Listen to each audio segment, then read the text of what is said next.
சுகமா இருக்கிறீங்களா? பலனா இருக்கிறீங்களா? அப்படியே பக்கத்துல பார்த்து சொல்லுங்களேன், நீங்க அழகா இருக்கிறீங்கன்னு சொல்லுங்களேன். அப்போவாது சிரிக்கிறாங்களா பாருங்க. நீங்க அழகா இருக்கிறீங்கன்னு சொன்னீங்களா? சிரிச்சாங்களா? அப்போ ஓகே, சரி, ரைட். கவனிங்க, கர்த்தருடைய பார்வையிலையும் நீங்கள் அழகா இருக்கிறீங்க இல்லையா? ஆண்டவர் வேத சொல்லுகிறது, நீங்கள் அவருடைய கருத்தில் அலங்காரமான முடியா இருக்கிறீங்க, ராஜ கிரீடமா இருக்கிறீங்களா. அதனால கர்த்தர் உங்களை அழகானவர்களா வைத்திருக்கிறார். அழகாய் அவருடைய பார்வை நீங்க இருப்பதற்காக ஸ்தோத்திரம். எத்தனை பேர் ஆண்டவருடைய வார்த்தையை கேட்க ஆயத்தமா இருக்கிறீங்க? ஒரு ஆர்வமா இருக்கிறீங்க, கர்த்தாவே என்னோடு பேசுங்க அப்படி. அதே ஆர்வத்தோடு நம்ம ஜெபிப்போம். தலைகளை தாழ்த்தி, ஆவியானவரே அப்பா உமக்கு ஸ்தோத்திரம். ஆண்டவரே அப்பா பிதாவே, ஆண்டவரே நீர் பேச என்ன சித்தமா இருக்கிறீரோ ஆண்டவரே, ஒவ்வொருவரும் எந்தெந்த கேள்விகளோடு வந்திருக்கிறார்களோ, எந்தெந்த கஷ்டங்களோடு வந்திருக்கிறார்களோ, எந்த ஏக்கத்தோடு வந்திருக்கிறார்கள் என்பதை நீர் அறிவீர். இயேசுவின் நாமத்தில் அவர்களுடைய இருதயத்திற்கு ஏற்ப உம்முடைய வார்த்தையை அவர்கள் இருதயத்தை நீர் போடுவீராக. இயேசுவின் நாமத்தில் ஒவ்வொருடைய இருதயத்தை உம்முடைய வசனம் போகும்படியாய் நான் திறக்கிறேன் அப்பா. தடைகள், டிஸ்டர்பன்ஸ்கள் எல்லாவற்றும் இயேசுவின் நாமத்தை நான் விலக்கி போடுகிறேன். இயேசு கிறிஸ்துவின் நாமத்தில் ஜெபிக்கிறேன் நல்ல தகப்பனே, ஆமென், ஆமென்.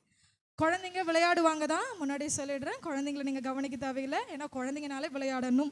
அதனால பிள்ளைங்களை கவனிக்காதீங்க, என்ன கவனிங்க.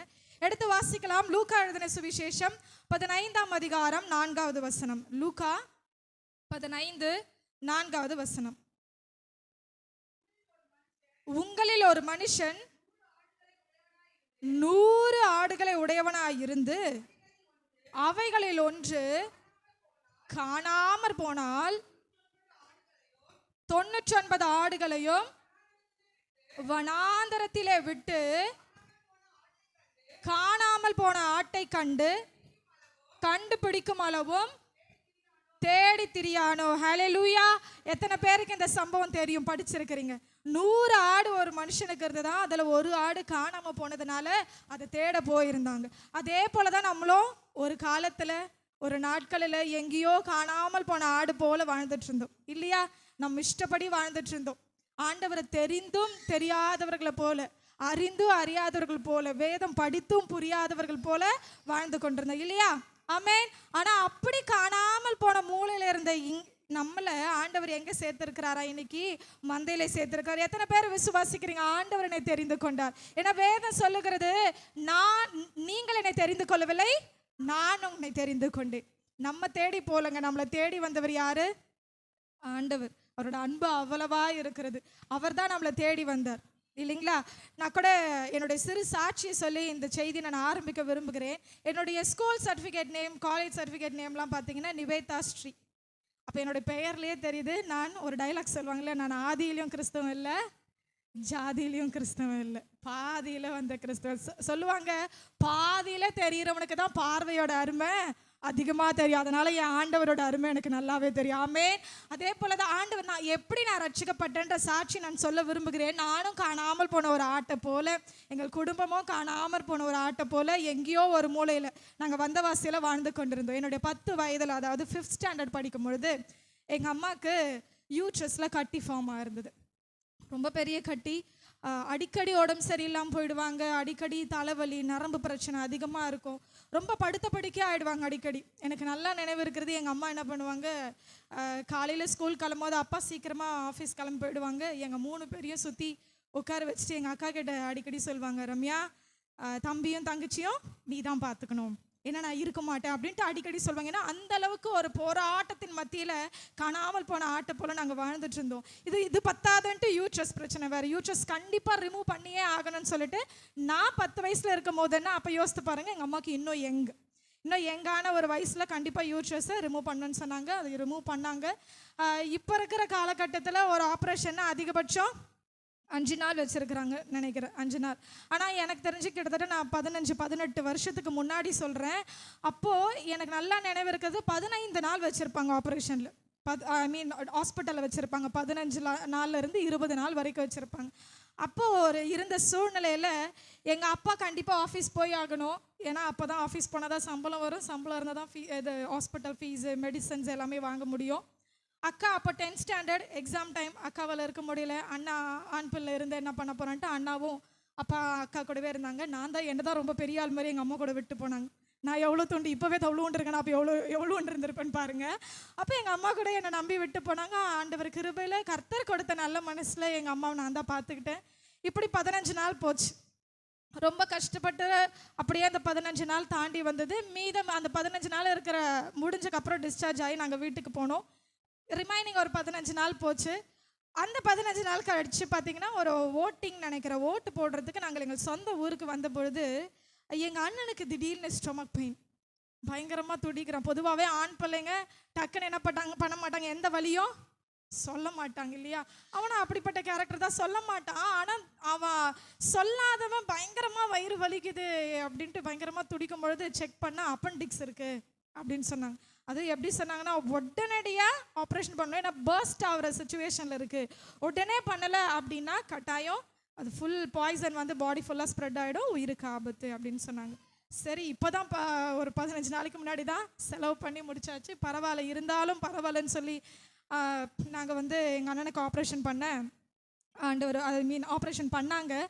அப்போது நாங்கள் இருந்த பக்தி அப்படின்னு பார்த்தீங்கன்னா, எங்கள் அம்மாவாக இருக்கட்டும் எங்கள் அப்பாவாக இருக்கட்டும் எங்களையும் அந்த பக்திக்குள்ளே தான் வளர்த்தாங்க. எப்படின்னா ஒரு நாளைக்கு ஒரு கலர் புடவை கட்டுவாங்க எங்கள் அம்மா. திங்கக்கிழமானா இது, செவ்வாய்க்கிழமானா இது, புதன்கிழமானா இது அப்படின்னு. நாங்கள் ஹிந்துவில் இருக்கும் பொழுது அந்த வெள்ளிக்கிழமானா எனக்கு நல்லா நினைவு தெரிஞ்சு வியாழக்கிழமை ஆரஞ்சு, வெள்ளிக்கிழமை ரெட்டு, புதன்கிழமை எல்லோ அப்படின்னு, சனிக்கிழமை எல்லோ அப்படின்னு சொல்லிட்டு மாற்றி மாற்றி மாற்றி அப்படி கட்டிகிட்டு இருந்தவங்க. வாரத்தில் 7 நாளில் குறைஞ்சது 4 நாள் 5 நாளாவது வடை பாயாசத்தோட சாப்பாடு இருக்கும். ஏன்னா கண்டிப்பாக படையல் இருக்கும். இப்படிலாம் தான் இவ்வளோ பக்தியாக வாழ்ந்துட்டு இருந்தேன். என் கையில் ஏகப்பட்ட கயிறு இருக்கும், கழுத்தில் கயிறு இருக்கும், பொட்டு சும்மா அடுக்கி வைப்பேன்.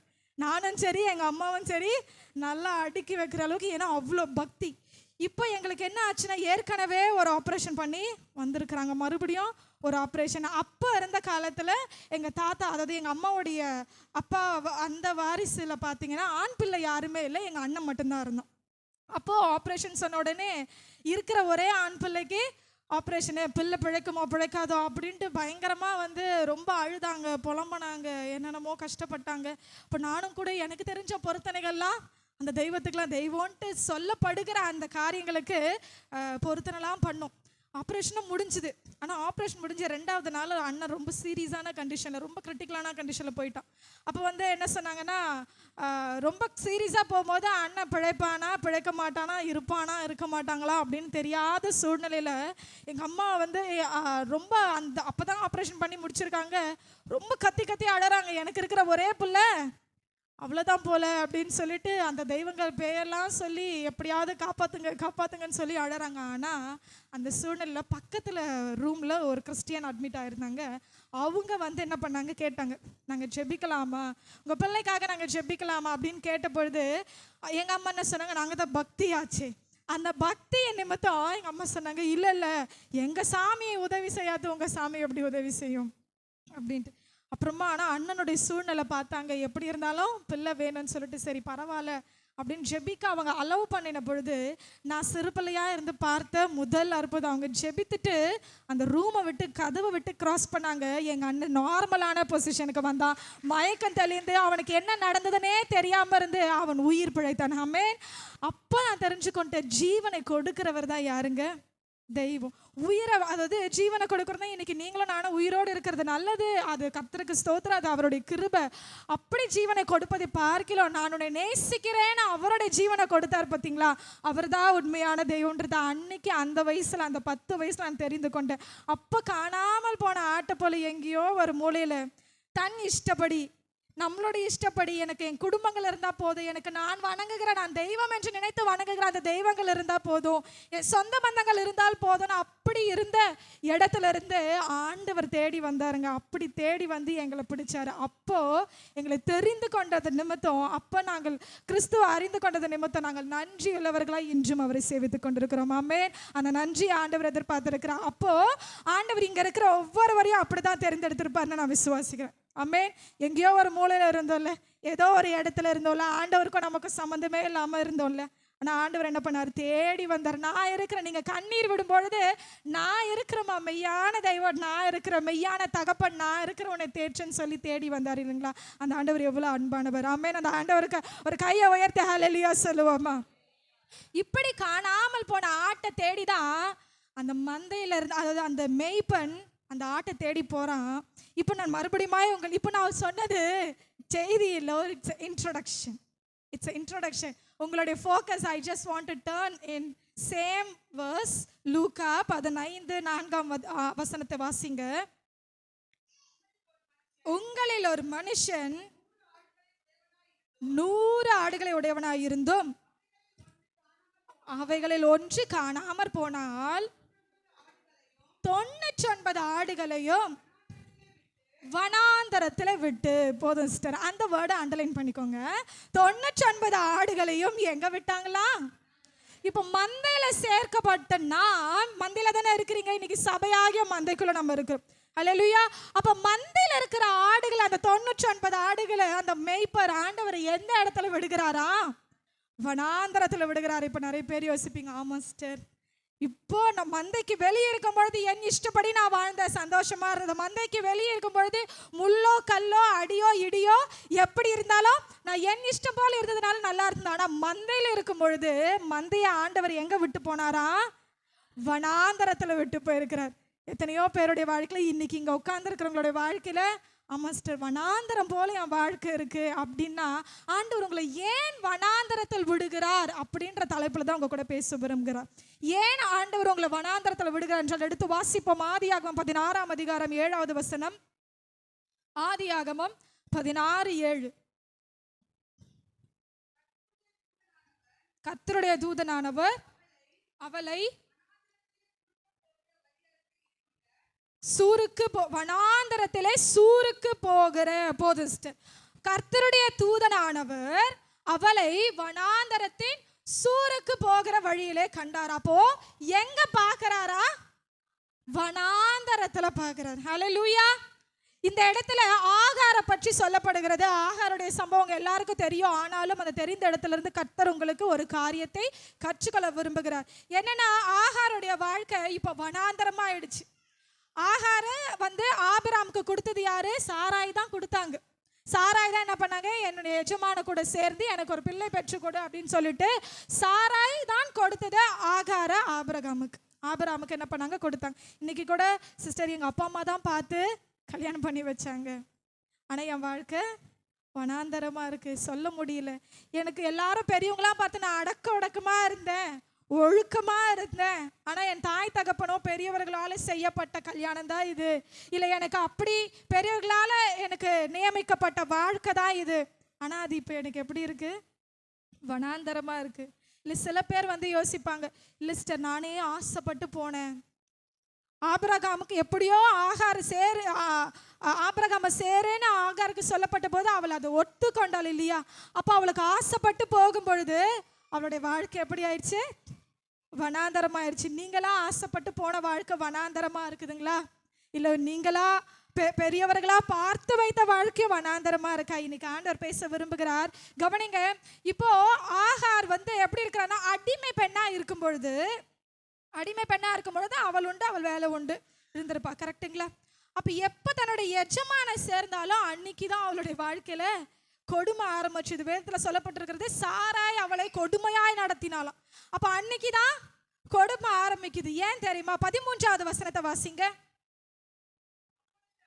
அப்பொழுது அவள், என்னை காண்பவரை நானும் இவ்விடத்தில் கண்டேன் அல்லவா என்று சொல்லி தன்னோடு பேசின கர்த்தருக்கு நீர் என்னை காண்கிற தேவன் என்று பெயரிட்டாள். ஆமென். அதுக்கு லஹாய் ரோயி என்று அந்த துறவுக்கு பெயரிடப்பட்டது. கவனிங்க, அந்த வனாந்தரத்தை கர்த்தர் எதுக்கு தெரியுமா உங்களுடைய வாழ்க்கையில் அனுமதிக்கிறாரு? சில பேர் யோசிப்பீங்க, சிஸ்டர், நான் இப்போதான் ஆண்டவர் கூட கிட்டி சேரலான்னு நினைக்கிறேன், நல்லா ஜெபிக்கலான்னு நினைக்கிறேன், ஆலயத்துக்கு தொடர்ந்து வரலான்னு நினைக்கிறேன். ஆனா நான் என்னைக்கு அதை தீர்மானம் பண்ணணும், இல்லை என்னைக்கு கிட்ட ஆண்டவர் கிட்ட வர ஆரம்பிச்சனோ, அன்னைக்குதான் சிஸ்டர் என் வீட்டில் சமாதானமே இல்லை, அன்னைக்குதான் எங்க வீட்டில் பிரச்சனை, அன்னைக்குதான் எனக்கு போராட்டமே ஆரம்பிச்சது. நிச்சயமா இருந்திருப்பீங்க, நிச்சயமா நினைச்சிருப்பீங்க. ஏன்னா ஆகார் கூட அவ தூரமா இருக்கும் பொழுது வனாந்தரம் வரலங்க அவளுடைய வாழ்க்கையில. என்னைக்கு ஆபிராமை சேர்ந்தாலோ அன்னைக்குதான் அவளோட வாழ்க்கையில கொடுமை ஆரம்பிச்சது. என்னைக்கு ஆபிராமை சேர்ந்தாலோ அப்பொழுதுதான் வனாந்தரத்துக்கு ஓடி போலான்ற எண்ணம் அவளுக்கு வர ஆரம்பிச்சது. அப்போ ஆண்டவரை கிட்டி சேரும் போது உங்களுக்கு வனாந்தரம் போல வாழ்க்கை இருந்ததுன்னா ஆண்டவர் இன்னைக்கு சொல்லுகிற அந்த வனாந்தரத்தை ஏன் தெரியுமா அனுமதிக்கிறாரு? தேவன் தான் யார் என்பதை உங்களுக்கு காண்பிக்க, தான் என்னவா இருக்கிறார் என்பதை உங்களுக்கு காண்பிக்க அந்த வனாந்தரத்தை உங்களுக்கு அனுமதிக்கிறார். ஹல்லேலூயா. ஏன்னா ஆகார் வந்து அப்போ கர்ப்பவதியா இருக்கிறாங்க. அப்ப யோசிக்கிறாங்க, என்னை யாருமே பார்க்கல, என்னை ஆசையா எனக்கு கொடுத்த சாராயோ என்னை கொடுமைப்படுத்துறாங்க, என்னை அன்பாய் நேசித்த ஆபிராமோ நான் போனா போலையா, நான் இருக்குனா இல்லையா, போனால் பரவாயில்ல, அப்படி என்னை கவனிக்காம இருக்கிறாங்க, என்னை காண்கிறவர் யாருமே இல்லையா அப்படின்ற சூழ்நிலையில தான் ஆண்டவர் சொல்லுகிறார், உன்னை காண்கிற தேவன் நான் இருக்கிறேன்னு சொல்லி. அப்போ ஆண்டவர் இன்னைக்கு உங்களுக்கு பேச விரும்புகிற காரியம் என்ன தெரியுமா? நீங்கள் வனாந்தரத்தில் இருப்பது நல்லது. ஏனென்றால் ஆண்டவர் உங்களுக்கு என்னவா இருக்கிறார் என்பதை காண்பிக்க அந்த வனாந்தரத்தில் உங்களை அலோவ் பண்றார். சுகமின்மை என்ற வனாந்தரத்தில் இருக்கீங்களா? ஆண்டவர் யெகோவா ராஃபா என்பதை உங்களுக்கு காண்பிக்க விரும்புகிறார். யெகோவா ஷாலோம், நான் சமாதானம் இல்லாத இடத்துல வனாந்தரம் போல இருக்கிறேன்னு நினைக்கிறீங்களா? ஆண்டவர் யெகோவா ஷாலோமா இருக்கிறார். என் கூட யாருமே இல்லை, தனியா இருக்கிற. வனாந்தரனாலே தனிமைதான். தனியா இருக்கிறேன்னு நினைக்கிறீங்களா? ஆண்டவர் யெகோவா ஷம்மாவா எங்க கூட இருக்கிறார். ஆமென்.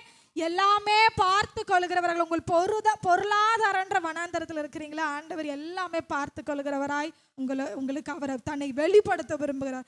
ஆமென். இப்படிப்பட்ட காரியத்தை உங்களுக்கு காண்பிக்க தான் கர்த்தர் அந்த வனாந்தரத்தை உங்களை அலோவ் பண்றார். உங்களை அதுல பாஸ் ஓவர் பண்றதுக்கு உங்களை விடுகிறார். ஹல்லேலூயா.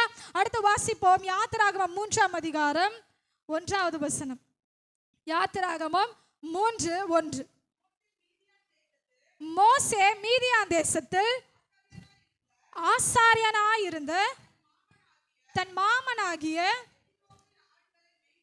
எத்திரோப்பின் ஆடுகளை மேய்த்து வந்தான். அவன் ஆடுகளை வனாந்தரத்தின் பின்புறத்திலே ஓட்டி. ஆமென். இல்ல என்ன கவனிங்க. இப்ப மோசே எங்க வளர்ந்தாரு? மோசே எங்க வளர்ந்தாரு? கரெக்டா சொல்றவங்களுக்கு ஒரு கிஃப்ட். சொல்லுங்க. Yes, good. ஐயோ, இப்போ கிஃப்ட் கொடுத்தாவணுமா? சரி, கடைசியா கொடுங்க. Very good. மோசே அரண்மனையில வளர்ந்தவர். ஹல்லேலூயா.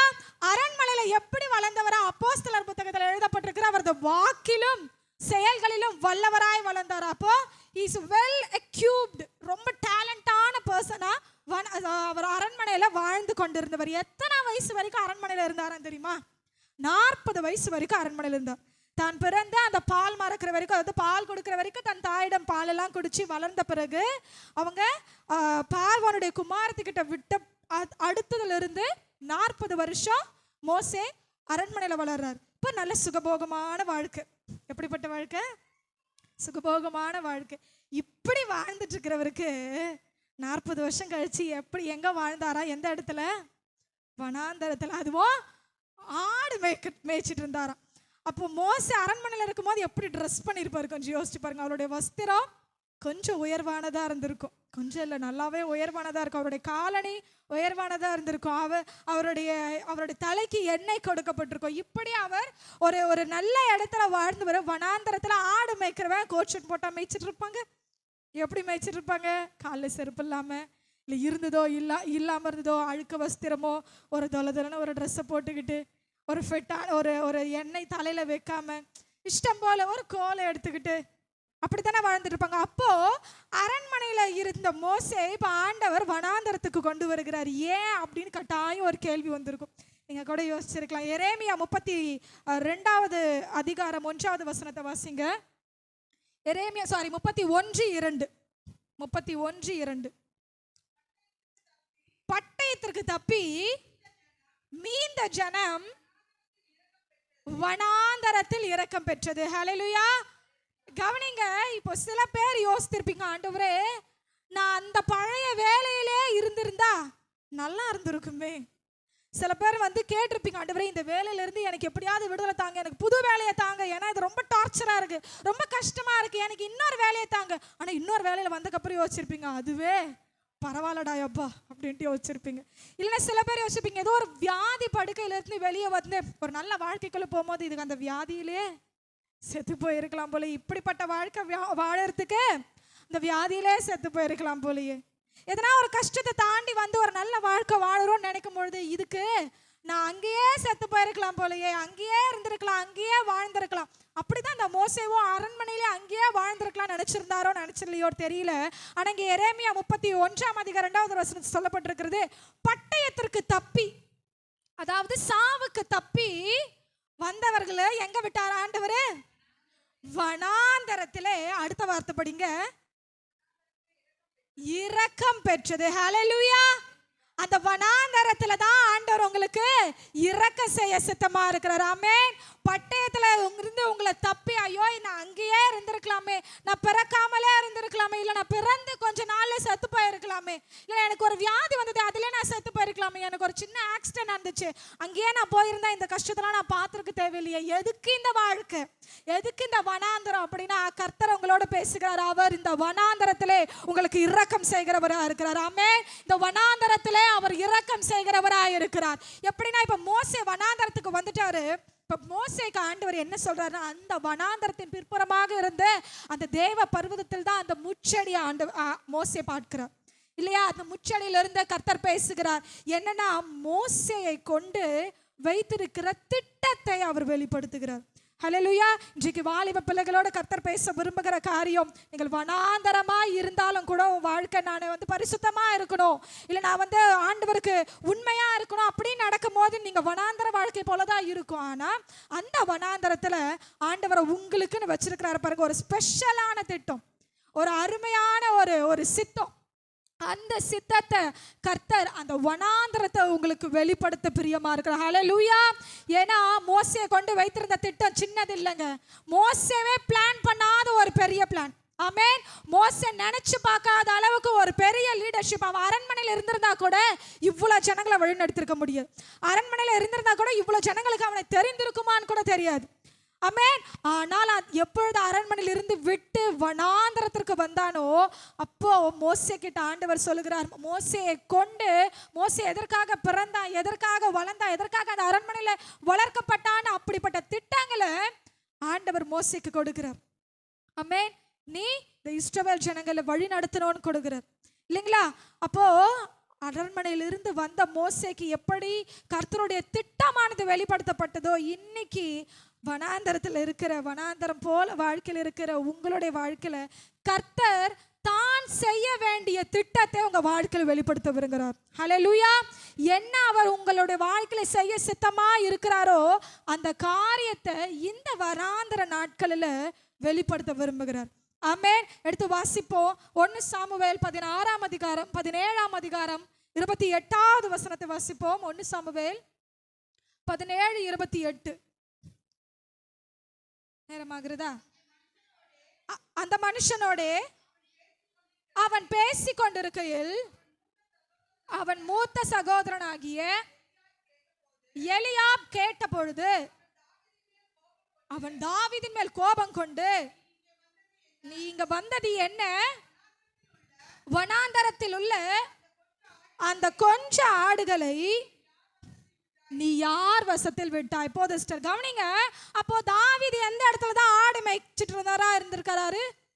வனாந்தரத்துல. ஃபர்ஸ்ட் வனாந்தரம்னா என்ன? ஃபர்ஸ்ட் அந்த நாலேஜ் இருந்தால் தான் இதெல்லாம் புரியும் இல்லைங்களா. வனாந்தரம்னா என்னன்னா பாலைவனம் இல்லை. நிறைய பேர் யோசிச்சிருப்பீங்க வனாந்தரம்னா எஸ் மலை அப்படின்னு சொல்லலாம். மலைப்பகுதி சேர்ந்த ஒரு அது மலை கீழே ஒரு காடுகள் போல இருக்கும் இல்லைங்களா, அதுதான் தான் வனாந்தரம். மலையும் இல்லை, காடோ இல்லை, மலையை சார்ந்த ஒரு காடு போல கீழே இருக்கும் இல்லையா, மலைக்கு கீழே அடிவாரத்தில் வச்சுக்கலாமே, அதுதான் வனாந்தரம். அப்போ அந்த இடத்துல மனிதர்களுடைய நடமாட்டம் அதிகமாக இருக்காது, தேவையான தண்ணீர் அதிகமாக இருக்காது, ஆனால் தேவையான புட்கள் அது எல்லாமே மீடியம் லெவலில் இருக்கிற ஒரு பிளேஸ் தான் என்னது? வனாந்தரம். அப்போ தாவீது தன்னுடைய ஆடுகளை அந்த வனாந்தரத்தில் மேய்க்கும் பொழுது ஆண்டவர் தாவீதை ட்ரெயின் பண்றாரு. என்ன கவனிங்க, ஆண்டவர் தாவீதை பயிற்சிவிக்கிறார். எதற்காக பயிற்சிவிக்கிறார்னா அந்த ராஜரீக அபிஷேகத்துக்கு, அந்த சிங்காசனத்திற்காக பயிற்சிவிக்கிறார். எப்படிலாம் பயிற்சிவிக்கிறான்னு பார்த்தீங்கன்னா, தாவீது சொல்லுகிறார், நான் ஒரு முறை ஆடு மேய்ச்சிட்டு இருந்த போது என்ன வந்துச்சா? சிங்கம் வந்தது. ஒரு முறை இன்னொரு முறை ஆடு மேய்ச்சிட்டு இருந்த போது கரடி வந்தது. ஆனால் அந்த சிங்கத்தின் வாய்க்கும் கரடியின் வாய்க்கும் என் ஆட்டை நான் தப்புவித்தேன். அப்படி அவர் ட்ரெயின் அப் பண்ணதுனால தான் கோலியாத்தை ஜெயிக்க முடிஞ்சது. ஹல்லேலூயா. இன்னைக்கு கர்த்தர் உங்களை வனாந்தரத்தில் விடுவதன் காரணம் என்னன்னா, உங்களை பயிற்சிவிக்கிறார். எதற்காக பயிற்சிவிக்கிறார்னா, உங்களை ராஜரீக அபிஷேகத்திற்காக, அந்த சிங்காசனத்தில் நீங்க போய் உட்காரணும் என்பதற்காக, உங்களுக்குன்னு வைத்திருக்கிற அந்த மேன்மையான இடத்திற்காக உங்களை பயிற்சிவிக்கிறவராக இருக்கிறார். சிங்கம்னா என்ன? நம்ம ஆவிக்குரிய கண்ணோட்டத்தில் பார்த்தோம் அப்படின்னா, சிங்கம்னா என்ன? அவன் எவனை விழுங்கலாமோ என்று வகை தேடி சுற்றி திரிகிற கர்ஜிக்கிற சிங்கத்திற்கு ஒப்பா இருக்கிறான். அப்ப சிங்கம்ன்றது என்னது? பிசாசானவன். அப்போ இந்த வனாந்தரத்துல மனுஷன் இல்ல, பிசாசானவன் இந்த பீரியட்ல உங்களை எதிர்த்து போராடி வந்தாலோ அதை மேற்கொள்ள கர்த்தர் உங்களுக்கு உதவி செய்வார். ஆமென். இல்ல கரடினா இன்னொரு இடத்துல சொல்லப்பட்டிருக்கிறது மதியீனனம், இன்னொரு இடத்துல சொல்லப்பட்டிருக்கிறது துஷ்ட மனுஷன். இப்படி இந்த மனுஷர்களை தாண்டி வர துஷ்ட மனுஷர்களையோ மதியீனர்களையோ மூடர்களையோ இப்படி அவர்கள் பேசுகிற பேச்செல்லாம் நீங்க ஓவர் கம் பண்ணி வர்றதற்கு ஆண்டவர் உங்களை பயிற்சிவிக்கிறார் அந்த வனாந்தரத்துல. ஹல்லேலூயா. அப்போ கர்த்தர் உங்களை பயிற்றுவிப்பதின் நோக்கம் என்ன? வனாந்தரத்தில் உங்களை விடுவதின் நோக்கம் என்ன? உங்களுக்காக ஒரு சிங்காசனம் ஆயத்தமாக்கப்பட்டிருக்கிறது. எத்தனை பேர் சந்தோஷமா இருக்கிறீங்க? எனக்காக ஒரு இடம் ஆயத்தமாக்கப்பட்டிருக்கிறது. ஹல்லேலூயா. எனக்காக ஒரு ராஜரீகம் ஆயத்தமாக்கப்பட்டிருக்கிறது. எனக்காக ஒரு ஸ்தலம் ஆயத்தமாக்கப்பட்டிருக்கிறது. ஹல்லேலூயா. இப்படி அந்த ஸ்தலத்திற்காக தாவீது பயிற்சிவிக்கப்பட்டாராம். கடைசியா சில பேர் என்ன யோசிப்பீங்க? அப்பா, இந்த வனாந்தரத்துல இருந்து என்னை சீக்கிரமா வெளியே கொண்டு வாங்க. போதும் கர்த்தாவே, எலியாவை போல போதும் கர்த்தாவே, நான் பாடுபட்டது போதும், என்னை இந்த வனாந்தரத்திலிருந்து சீக்கிரமா வெளியே கொண்டு வாங்க, வெளியே கொண்டு வாங்க, வெளியே கொண்டு வாங்க அப்படின்னு சொல்லி நீங்க ஜெபித்துட்டு இருப்பீங்கன்னா, ஆண்டவர் உங்களுக்கு ஒரு பதிலை கொடுக்க விரும்புகிறார். எடுத்து வாசிப்போம். மத்தேயு 14ஆம் அதிகாரம் 15வது வசனத்தை வாசிப்போம். மத்தேயு 14:15.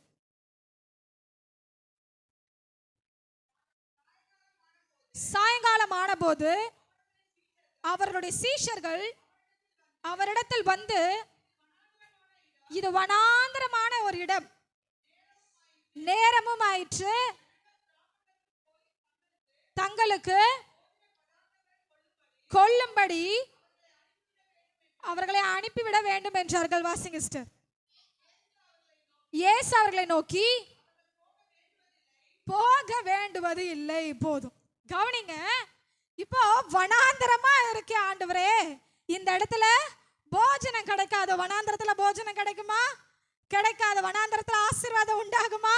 உண்டாகாதுன்னு சொல்லி இந்த இடத்துல இருந்து நான் வெளியே வரணும்னு ஜெபித்துட்டு இருக்கிறீங்களா? அப்போதான் ஆண்டவர் என்ன சொல்ற? புட்சாமிக்கு அங்கேயே உட்காருவி. என்ன பண்ண? அங்கேயே அவனை புடி, அங்கேயே அவனை உட்காருவே. காரணம் என்ன தெரியுமா? வனாந்தரமா இருந்தாலும் ஆண்டவர் அங்கேயே உங்களை ஆசீர்வதிக்க அவர் வல்லவரா இருக்கிறார். கர்த்தர் உங்களுடைய அட்மாஸ்பியரை மாத்துறாரோ இல்லையோ, உங்களுடைய சிச்சுவேஷனை மாத்துவார். ஆமென். என்னுடைய சூழ்நிலையை மாத்துகிறாரோ இல்லையோ, ஆனா என்னுடைய சூழ்நிலையை மாற்ற அவர் வல்லவரா இருக்கிறார். ஹல்லேலூயா. எந்த இடத்துல இருந்தாலும், கடலுக்கு மத்தியில் இருந்தாலும் அவர் அற்புதம் செய்ய வல்லவரா இருக்கிறார். நீங்கள் வனாந்தரத்தில் இருந்தாலும் அவர் அற்புதம் செய்ய வல்லவரா இருக்கிறார். செங்கடலுக்கு முன்பாக இருந்தாலும் அவர் அற்புதம் செய்ய வல்லவரா இருக்கிறார். ஆமென். அப்படி வனாந்தரத்துல உட்கார வையுங்கள் சொன்ன பொழுது எப்படி ஆசீர்வாதம் தந்தாரோ தெரியுமா? முழுமையான ஒரு நிறைவான ஆசீர்வாதம் கொடுத்து ஜனங்களை அனுப்புகிறார். அப்போ நீங்க என்ன தெரியுமா ஜெபிக்கணும்? ஆண்டவரே, வனாந்தரத்துல இருந்து வெளியே எடுங்க அப்படின்னு சொல்லி ஜெபிப்பதை காட்டிலும், இந்த வனாந்தரத்திலும் என்னை ஆசீர்வதிங்க, இந்த வனாந்தரத்திலே நான் நிறைவான ஆசீர்வாதத்தை பார்க்கணும், இந்த வனாந்தரத்திலே நான் மீதம் எடுக்கிற ஆசீர்வாதத்தை பார்க்கணும் நீங்க கேட்கும் பொழுது நிச்சயமாய் அப்படியே ஆண்டவர் உங்களை ஆசீர்வதிப்பார். ஆமென். அப்போ கர்த்தர் உங்களை வனாந்தரத்துல விடுவதின் காரணம் என்ன? அவர் தன்னை யார் என்பதை உங்களுக்கு காண்பிக்க. நீங்கள் எதற்காக என்ன சொல்லி, ஃபர்ஸ்ட் ஆக்சுவலா ஆண்டவர் எப்படின்னா, நம்ம எப்படி அவரை அப்ரோச் பண்றோமோ அதே மாதிரி தான் நம்மளும் அப்ரோச் பண்ணுவார். கரெக்டா? ஒரு மனுஷங்களே நார்மலா நீங்க சிரிச்சா அவங்களும் சிரிப்பாங்க, நீங்க முறைச்சா அவங்களும் முறைப்பாங்க. கர்த்தர் நல்லவர், அப்படி பல்லுக்கு பல் அப்படின்னு செய்கிறவர் இல்லை. ஆனாலும் கூட கர்த்தரை நாம் எப்படிப்பட்டவராய் பார்க்கிறோம், அவர் யெகோவா ரஃபாவாய் பார்க்கிறோமா, யெகோவா ஷாலோமாய் பார்க்கிறோமா, யெகோவா நிஸ்ஸியேவா பார்க்கிறோமா அப்படின்னு கர்த்தரை நீங்க எப்படி பார்க்கிறீர்களோ தன்னை அவர் அந்த வனாந்தரத்திலே அப்படியாக வெளிப்படுத்த உங்களை அந்த வனாந்தரத்துல விடுகிறார். இரண்டாவது என்ன சொன்னா, உங்களுடைய திட்டத்தை அந்த வனாந்தரத்துல யாருமே இருக்க மாட்டாங்க. இதுதான் நல்ல சான்ஸ். உட்கார்ந்து ஜெபம் பண்ணுங்க. ஆண்டவரே, என் மீது வைத்திருக்கிற நோக்கம் என்ன, நான் பிறந்ததின் காரணம் என்ன, எந்த நோக்கத்துக்காக நான் உண்டாக்கப்பட்டேன், எந்த நோக்கத்துக்காக இந்த குடும்பத்துக்கு கொடுக்கப்பட்டேன், எந்த நோக்கத்துக்காக இந்த வேலையில நான் இருக்கிறேன் அப்படின்னு சொல்லி இந்த வனாந்தரமா எங்க இருக்குதோ அது சொல்லி கேளுங்க. கட்டாயம் மோசேயை கொண்டு வைத்திருக்கிற திட்டத்தை அந்த வனாந்தரத்துல சொன்னாரே, உங்களுக்கும் நிச்சயமாய் வெளிப்படுத்துவார். மூன்றாவது, உங்களை பயிற்றுவிக்கிறார் அந்த வனாந்தரத்துல. ஏன்னா யாருமே இல்லாதப்பதான் ஒரு ட்ரைனிங் கொடுக்கும்போது it will be the special training. am I right? கண்டிப்பா ஒரு ஸ்பெஷல் கும்பலா இருந்து ஒரு ட்ரைனிங் கொடுக்கறதுக்கும் ஒரே ஒரு பிள்ளைய கூப்பிட்டு ட்ரைனிங் கொடுக்கறதுக்கும் எப்படி இருக்கும் இல்லைங்களா? அப்ப ஆண்டவர் உங்களை அந்த வனாந்தரத்துல பயிற்றுவிக்கிறார். இது எல்லாமே எதற்கு தெரியுமா? உங்களை அந்த வனாந்தரத்திலையும் நிறைவாய் ஆசீர்வதிக்கிற ஒரு தேவன் இருக்கிறார். இன்னொரு சந்தோஷமான செய்தி சொல்ற கவனிங்க. மோசேக்கு ஆண்டவர் சொல்லுகிறார், உன்னை அனுப்புகிற உன் தேவனாகிய கர்த்தர் நான் அங்கே இருக்கிறேன், உன்னை அனுப்புகிறேன், வா அப்படின்னு கூப்பிடுறார். அப்ப வானா என்னங்க அர்த்தம் சொல்லுங்களேன்? வானா என்ன அர்த்தம்? அந்த இடத்துல அவரு இருக்கிறார். ஆமென். அந்த வனாந்தரத்திலேயும் அவர் உங்களுக்காக காத்திருக்கிறார். ஆமென். அப்ப வான்னு கூப்பிடுறாருன்னா நான் இருக்கிறேன். அந்த வனாந்தரமா இருந்தாலும் அந்த இடத்துல நான் இருக்கிறேன். பயப்படாதே. பயப்படாமல் நீ முன்னேறி வந்தா ஆண்டவர் உங்களுடைய திட்டத்தை வெளிப்படுத்த பெரியவராய் இருக்கிறார். அவர் வல்லவராய் இருக்கிறார். அப்போ இந்த மந்தைய மெய்ப்பன் கூட தன்னுடைய 99 ஆடுகளை வனாந்தரத்துல விட்ட நோக்கம் என்ன அப்படின்னா, இன்னொரு நோக்கத்தை பார்த்தீங்கன்னா நம்பிக்கை. ஒரு ஆடி ஓடி போச்சு, 99ல ஏதாவது ஓடி போடணும் அவன் பயந்தான்னு இருக்குதா விதத்துல இல்லை. அப்போ கர்த்தரும் உங்களுடைய வாழ்க்கையில வனாந்தரத்தை அனுமதிப்பதின் காரணமோ இல்லை அதோடைய முக்கியமான ரீசன் என்ன, அவர் உங்களை நம்புகிறாருங்க. ஹல்லேலூயா. அவர் உங்களை நம்புகிறார். இவள் என்னுடைய குமாரத்தி, இவள் என்னுடைய குமாரன், என்னை விட்டு போக மாட்டான். நான் வனாந்தரத்துல விட்டாலும் கூட என் அன்பை விட்டு அவன் போக மாட்டான். நான் வனாந்தரத்துல விட்டாலும் கூட என்னோட அரவணைப்பை விட்டு அவங்க போக மாட்டாங்கன்ற உங்க மேல வைத்திருக்கிற நம்பிக்கை நிமித்தம் கர்த்தர் உங்களை வனாந்தரத்துல வைக்கிற. ஆனா ஒண்ணு தெரிஞ்சுக்கோங்க, அதுவே வாழ்க்கை இல்லை. வேதம் சொல்லுகிறது, கர்த்தரின் மெய்ப்பரா இருக்கிற நான் தாட்சி அடையேன், அவர் என்னை புல்லுள்ள இடங்களில் மேய்த்து அமர்ந்த தண்ணீர் அண்டல என்னை கொண்டு போய் விடுகிறார். அப்போ வனாந்தரம் கொஞ்சம் பீரியட் தான். அடுத்து எங்க கொண்டு போய் விடுவாரா? அமர்ந்த தண்ணீர் அண்டையில் தான் நிச்சயமாய் கொண்டு போய் விடுகிறார். ஆகார் கொஞ்ச காலத்துல அந்த வனாந்தரத்துல வைக்கும்போது தான் யார் என்று வெளிப்படுத்தின பின்பு மறுபடியும் அனுப்பினார் இல்லைங்களா? மோசேக்கு வனாந்தரத்துல போனக்கப்புறம் கானானுக்கு போனாங்க. தாவீது வனாந்தரத்துல இருந்த அப்புறம் ராஜாவின் சிங்காசனத்துல உட்கார்ந்தாங்க இல்லைங்களா? அப்போ உங்களுடைய வாழ்க்கையில வனாந்தரம் என்பது வாக்குத்தத்தங்கள் இருக்கிறது. ஆண்டவரே, என்ன உங்களோடு எனக்கும் உங்களுக்கும் உறவு இருக்கிறது ஆண்டவரே, ஆனாலும் என் வாழ்க்கை வனாந்தரமா இருக்குதுன்ட்டு நீங்க கேள்வியா இருந்தீங்கன்னா கர்த்தர் உங்களுக்கு பதில் அளிக்கிறார். இது நிரந்தரம் அல்ல, ஆனால் இதன் வழியாய் நீங்கள் கடந்து போகும்பொழுது செழிப்பான வயல்வெளியை நீங்கள் பார்ப்பீர்கள். ஆமென். செழிப்பான வயல்வெளி தான் உங்களோட டெஸ்டினேஷனா கர்த்தர் வைத்திருக்கிறார். ஆமென். இன்னைக்கு கர்த்தர் இந்த சம்பவத்தின் மூலமா உங்களுக்கு சொல்ல விரும்புகிற காரியம், காணாமல் போன ஆட்டை போல ஒரு நாள் இருந்தோம், ஆனா மந்தையில் என்னைக்கு சேர்க்கப்பட்டனோ அன்னைக்கு தான் பிரச்சனையே அப்படின்னு நீங்க நினைச்சீங்கன்னா பிரச்சனை எதுக்காக வருகிறதுன்ற நோக்கத்தை காரணத்தை ஆண்டவர் உங்களுக்கு இன்னைக்கு சொல்லி இருக்கிறார். உங்களை அவர் நேசிக்கிறபடியினால் நம்புகிறபடியினால் அவர் கொஞ்ச காலத்திலே லீபனோன் செழிப்பான வயல்வெளியாகும். ஆமென். இன்னும் கொஞ்ச காலத்திலே லீபனோன் செழிப்பான வயல்வெளியாகும். பரிசுத்த ஆவியான் வரும்போது அவர்கள் ஆவியை பெறும்பொழுது வனாந்தரம் செழிப்பான வயல்வெளியாகும் வேதம் சொல்லுகிறது.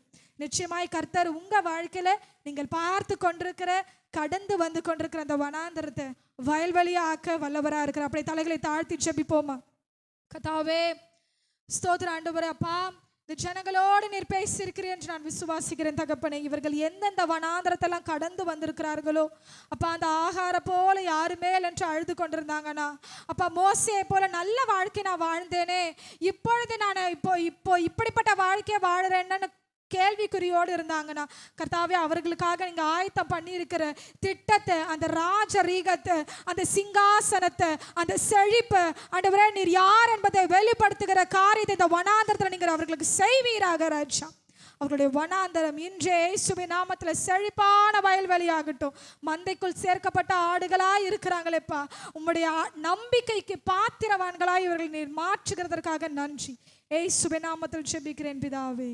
ஆமென், ஆமென்.